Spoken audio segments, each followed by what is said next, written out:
जय हिंद दोस्तों, नमस्कार। एक बार फिर से आपका स्वागत है हिंदी साहित्य में। हिंदी साहित्य के अंतर्गत आज हम देखेंगे हिंदी निबंध। और हिंदी निबंध के तहत आज के हमारे निबंध का शीर्षक है मेरे राम का मुकुट भीग रहा है।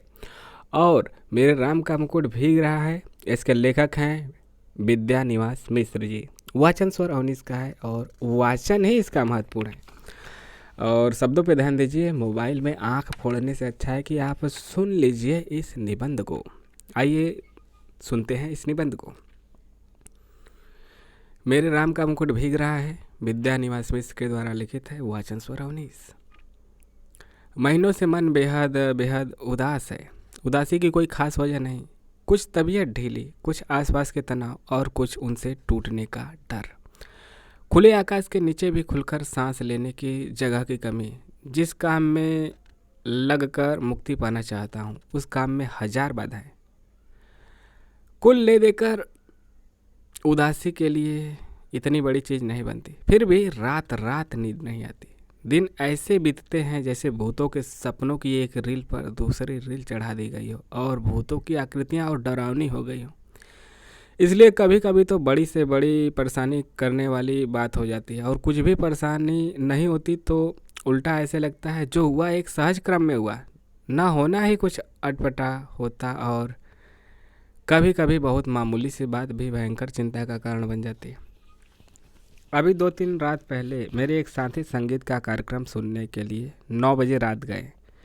साथ में जाने के लिए मेरे एक चिरंजीव ने और मेरी एक मेहमान, महानगरी वातावरण में पली कन्या ने अनुमति मांगी। एक चिरंजीव और एक मेरी मेहमान, महानगरी वातावरण में पली कन्या ने। शहरों की आजकल की असुरक्षित स्थिति का ध्यान करके इन दोनों को जाने नहीं देना चाहता था। यानी इनका एक बेटा और एक दूर की मेहमान थी इनके। तो अनुमति मांगी। आजकल की असुरक्षित स्थिति का ध्यान करके इन दोनों को जाने तो नहीं देना चाहता था, पर लड़कों का मन भी तो रखना होता है। कह दिया 1-1.5 घंटे सुनकर चले आना। अब लेखक तो कह दिया एक दोस्त के साथ जाने के लिए, कह दिया। साथ ही संगीत का कार्यक्रम सुनने के लिए 9 बजे रात गए तो कह दिया। फिर उसके बाद लेखक के मन की स्थिति में क्या क्या उठ रहा है वह लेखक ने लिखा है, जिनका नाम है विद्यानिवास मिश्र ने। रात के 12 बजे लोग नहीं लौटे। गृहिणी बहुत उद्विग्न हुई, मतलब उनकी पत्नी झल्लाई। साथ में गए मित्र पर नाराज होने के लिए संकल्प बोलने लगी। इतने में जोर की बारिश आ गई। छत से बिस्तर समेटकर कमरे में आया। गृहिणी को समझाया बारिश थमेगी, आ जाएंगे। संगीत में मन लग जाता है तो उठने का तबीयत नहीं होती। तुम सो, ऐसे बच्चे नहीं हैं। पत्नी किसी तरह शांत होकर सो गई, पर मैं अकुला उठा। बारिश निकल गई, ये लोग नहीं आए। बरामदे में कुर्सी लगाकर राह जोहने लगा। दूर कोई भी आहट होती तो उद्विग्न होकर फाटक की ओर देखने लगता। रह रहकर बिजली चमक जाती थी और सड़क छिप जाती थी, पर सामने की सड़क पर कोई रिक्शा नहीं, कोई चिरई का पूत नहीं। एकाएक कई दिनों से मन में उमड़ती घुमड़ती पंक्तियां गूंज उठी। मेरे राम के भीजे मुकुटवा, लक्ष्मण के पटुकवा, मोरी सीता के भीजे से नूरवा, तो राम घर लौटिया। मेरे राम का मुकुट भीग रहा है, इसका अर्थ है मेरे राम का मुकुट भीग रहा होगा। मेरे लखन यानी लक्ष्मण जी का पटुका यानी दुपट्टा भी भीग रहा होगा। मेरी सीता की मांग का सिंदूर भी भीग रहा होगा। मेरे राम घर लौट आते हैं, मतलब उनके बेटे गए हैं और उनके दूर के रिश्तेदार में जो भी उनके पद में उनकी बेटी ही लगेगी वह गई है।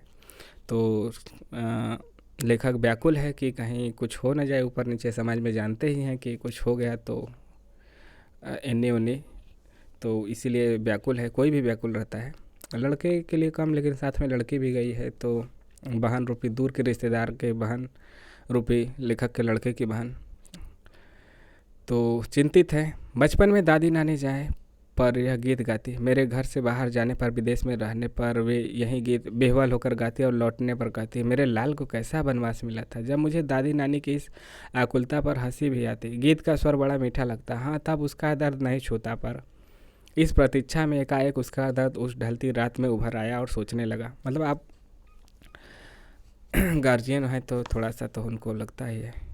आने वाली पीढ़ी पिछली पीढ़ी की ममता की पीड़ा नहीं समझ पाती और पिछली पीढ़ी अपनी संतान के संभावित संकट की कल्पना मात्र से उद्विग्न हो जाती है। मन में यह प्रतीति ही नहीं होती कि अब संतान समर्थ है, बड़ा से बड़ा संकट झेल लेगी। बार बार मन को समझाने की कोशिश करता है। लड़की दिल्ली विश्वविद्यालय के एक कॉलेज में पढ़ाती है, लड़का संकट बोध की कविता लिखता है, पर लड़की का ख्याल आते ही दुश्चिंता होती है। लड़की कितनी भी बड़ी हो, कितनी भी समझदार हो, चिंता तो होती है हर गार्जियन, हर पिता को। गली में जाने कैसे कैसे तत्व रहते हैं। लौटते समय कहीं कुछ हो न गया हो और अपने भीतर अनायास अपराधी होने का भाव जाग जाता, मतलब कि मर्डर, रेप, यही सब कुछ भी समाज में तो होता ही है। और एक तो रात का समय, तो लेखक ऐसा सोच रहा है। मुझे रोकना चाहिए था या कोई व्यवस्था करनी चाहिए थी। पराई लड़की, और लड़की तो हर एक पराई होती है वैसे, मतलब लड़की सबकी पराई होती है और रिश्तेदार की है तो और भी पराई है। धोबी की मोटरी की तरह घाट पर खुले आकाश में कितने दिन फहराएगी। अंत में उसे गृहिणी बनने जाना ही है, मतलब किसी के यहाँ तो ब्याह करके चली जाएगी। घर आई कहीं कुछ हो न जाए। मन फिर घूम गया कौशल्या की ओर, लाखों करोड़ों कौशल्याओं की ओर, और लाखों करोड़ों कौशल्याओं के द्वारा मुखरित एक अनाम अरूप कौशल्या की ओर। इन सबके राम मन में निर्वासित हैं, पर क्या बात है, मुकुट अब भी उनके माथे पर बंधा है। मुकुट अब भी उनके माथे पे बंधा हुआ है और उसी के भीगने की इतनी चिंता है। क्या बात है कि आज भी काशी की रामलीला आरंभ होने से पूर्व एक निश्चित मुहूर्त में मुकुट की ही पूजा सबसे पहले की जाती है। क्या बात है कि तुलसीदास ने कानन को सत अवध समाना कहा और चित्रकूट में ही पहुंचने पर उन्हें कली की कुटिल कुचाल दिख पड़ी। क्या बात है कि आज भी बनवासी धनुर्धर राम ही लोकमानस के राजा राम बने हुए हैं। कहीं ना कहीं इन सबके बीच एक संगति होनी चाहिए। अभिषेक की बात चली, मन में अभिषेक हो गया और मन में राम के साथ राम का मुकुट प्रतिष्ठित हो गया।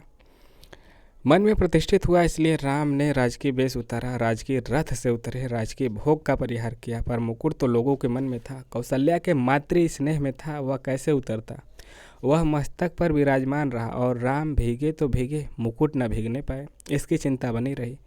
राजा राम के साथ उनके अंगरक्षक लक्ष्मण का कमरबंद यानी दुपट्टा, जो प्रहरी की जागरूकता का उपलक्षण है, न भीगने पाए, और अखंड सौभाग्यवती सीता की मांग का सिंदूर न भीगने पाए। सीता भले ही भीग जाए। राम तो वन से लौट आए, सीता को लक्ष्मण फिर निर्वासित कराएं, पर लोक मानस में राम की वन यात्रा अभी नहीं रुकी। मुकुट, दुपट्टे और सिंदूर के भीगने की आशंका अभी भी साल रही है, मतलब कष्ट दे रही। कितनी अयोध्याएं बसी, उजड़ी, पर निर्वासित राम की असली राजधानी। जंगल का रास्ता अपने कांटों, कूसों, कंकड़ों, पत्थरों की ऐसी ताज़ा चुभन लिए बरकरार है, क्योंकि जिनका आसरा साधारण गवार आदमी भी लगा सकता है। वे राम तो सदा निर्वासित ही रहेंगे और उनके राजपाट को संभालने वाले भरत अयोध्या के समीप रहते हुए भी उनसे अधिक निर्वासित रहेंगे। निर्वासित ही नहीं बल्कि एक काल कोठरी में बंद जिला वतनी की तरह दिन बताएंगे ना। हाँ, ऐसे दिन बिताएंगे। तो अब आगे देखते हैं। सोचते लगा इस देश की ही नहीं, पूरे विश्व की एक कौशल्या है जो हर बारिश में बिसुर रही है। मोरे राम के भीजे मुकुटवा, मेरे राम का मुकुट भीग रहा है। मेरी संतान, ऐश्वर्य की अधिकारिणी संतान, वन में घूम रही है, उसका मुकुट, उसका ऐश्वर्य भीग रहा है। मेरे राम कब लौटेंगे? यह कहानी प्रासंगिक आपको लग सकती है निबंध, क्योंकि आज भी ऐसी चिंता हर गार्जियन को होती है, आज भी ऐसा समाज है। मेरे राम के सेवक का दुपट्टा भीग रहा है, पहरुए का कमरबंद भीग रहा है, उसका जागरण भीग रहा है। मेरे राम की सहचारणी सीता का सिंदूर भीग रहा है, उसका अखंड सौभाग्य भीग रहा है। मैं कैसे धीरज धरूं? मनुष्य की इस सनातन नियति से एकदम आतंकित हो उठा। ऐश्वर्य और निर्वासित दोनों साथ साथ चलते हैं। जिसे ऐश्वर्य सौंपा जाने को है, उसको निर्वासन पहले से बदा है। जिन लोगों के बीच रहता हूँ वे सभी मंगल नाना के नाती हैं। वे मुद मंगल में ही रहना चाहते हैं। मेरे जैसे आदमी को वे निराशावादी समझकर बिरादरी से बाहर ही रखते हैं। डर लगता रहता है कि कहीं उड़कर उन्हें भी दुख न लग जाए, पर मैं अशेष मंगल आकांक्षाओं के पीछे से झांकती हुई दुर्निवार शंकाकुल आंखों में झांकता हूँ तो मंगल का सारा उत्साह फीका पड़ जाता है और बंधनवार न दिखकर बटोरी हुई रस्सी की शक्ल में कुंडली मारे नागिन दिखती है। मंगल घट औंधाई हुई अधफुटी गगरी दिखता है। उत्सव की रोशनी का तामझाम धुओं की गांठों का अंबार दिखता है और मंगलवाद्य डेरा उखाड़ने वाले अंतिम कारवरदार की उसास में बजकर एक बारगी बंद हो जाती है। लागती अवध भयावह भारी, माताहु काल राति अधियारी, घोर जंतु संपूर्ण नारी, डर पही एक ही निहारी, घर मसान परिजन जो निभूता, सूत हित मीत मनहु जमदूता, बागन पीटप बेली कुम्हलाही, सरित सरोवर देखी न जाही। देखी न जाही। कैसे मंगलमय प्रभात की कल्पना थी और कैसी अंधेरी काली रात्रि आ गई है। एक दूसरे को देखने से डर लगता है। घर मसान हो गया है, मतलब कि शमशान घाट। अपने ही लोग भूत प्रेत बन गए हैं। पेड़ सूख गए हैं, लताएं कुम्हला गई हैं। जो अभी हमने पढ़ा इसका अर्थ है नदियाँ और सरोवरों को देखना भी दुस्सह हो गया है, केवल इसलिए कि जिसका ऐश्वर्य से अभिषेक हो रहा था वह निर्वासित हो गया। उत्कर्ष की ओर उन्मुख समष्टि का चैतन्य अपने ही घर से बाहर कर दिया गया। उत्कर्ष की मनुष्य की उद्धव उन्मुख चेतना की यही कीमत सनातन काल से अदा की जाती रही है। इसलिए जब कीमत अदा कर ही दी गई है तो उत्कर्ष कम से कम सुरक्षित रहे। यह चिंता स्वाभाविक हो जाती है। राम भीगे तो भीगे, राम के उत्कर्ष की कल्पना न भीगे। वह हर बारिश में, हर दुर्दिन में सुरक्षित रहे। नर के रूप में लीला करने वाले नारायण निर्वासन की व्यवस्था झेलें, पर नर रूप में उनकी ईश्वरता का बोध दमकता रहे। पानी की बूंदों की झालर में उसकी दीप्ति छिपने न पाए। उस नारायण की सुख सेज बने अनंत के अवतार लक्ष्मण भले ही भीगते रहें, उनका दुपट्टा, उनका अहर्निश जागर न भिजे। शेषी नारायण के ऐश्वर्यों का गौरव अनंत शेष के जागर संकल्प से ही सुरक्षित हो सकेगा, और इन दोनों का गौरव जगत जननी आद्य शक्ति के अखंड सौभाग्य सीमांत सिंदूर से रक्षित हो सकेगा। उस शक्ति का एकनिष्ठ प्रेम पाकर राम का मुकुट है, क्योंकि राम का निर्वासन वस्तुतः सीता का दोहरा निर्वासन है। राम तो लौटकर राजा होते हैं, पर रानी होते ही सीता राजा राम द्वारा वन में निर्वासित कर दी जाती हैं। राम के साथ लक्ष्मण है, सीता है। सीता वन्य पशुओं से घिरी हुई विजन में सोचती हैं, प्रसव की पीड़ा हो रही है, कौन इस बेला में सहारा देगा, कौन प्रसव के समय प्रकाश दिखलाएगा, कौन मुझे संभालेगा, कौन जन्म के गीत गाएगा। कोई गीत नहीं गाता। सीता जंगल की सूखी लकड़ी बीनती है, जलाकर अंजोर करती है और जुड़वा बच्चों का मोह निहारती है। दूध की तरह अपमान की ज्वाला में चित्त कूद पड़ने के लिए उफनता है और बच्चों की प्यारी मासूम सूरत देखते ही उस पर पानी के छींटे पड़ जाते हैं, उफान दब जाता है। पर इस निर्वासन में भी सीता का सौभाग्य अखंडित है। वह राम का तब भी प्रमाणित करती हैं।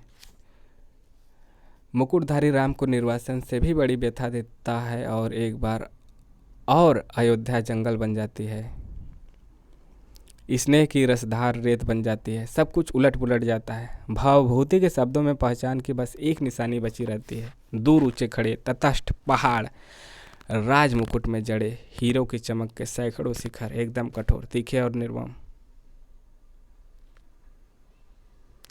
पुरा यत्र स्रोतः पुलिन मधुना तत्र सरिताम, विपर्यासम या तो धन बिरलः भावः, क्षितिरुहाम बहो कालाद दृष्टम, य परमीव मन्ये वनमिदं निवेशम शैलानाम तदिद मिति बुद्धिम दृढ़यति।